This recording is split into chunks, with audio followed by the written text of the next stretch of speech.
বলছি আমি ভিডিওতে দেখেছি বেলুন ফাটিয়ে সবাই গিফট পায়, আমিও দুটো বেলুন নিয়ে এসেছি, তো একটু ফাটিয়ে দেখাতো এর মধ্যে কি গিফট আছে।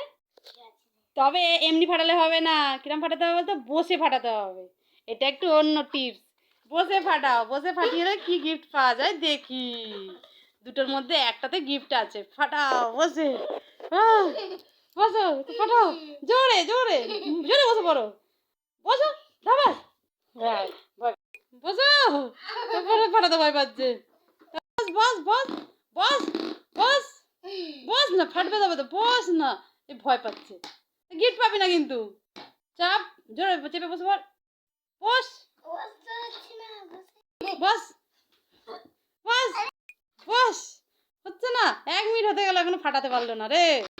ফাটেনি এখনো, হায় হায় শুয়ে পড়লে তো ফাটেনি। বসে হলো না, পা দিয়ে ফাটাচ্ছে, পা দিয়ে ফাটা ফাটা ফাটা, জোরে ফাটা ফাটা ফাটা। পা দিয়েও ফাটাতে পারছে না, 1 মিনিট 2 মিনিট হয়ে যাচ্ছে, ফাটাতে পারছে না এখনো।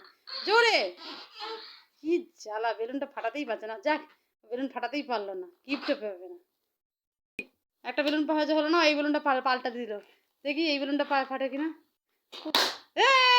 ফাটিয়েছি, কি গিফট পেয়েছিস ফাটিয়ে?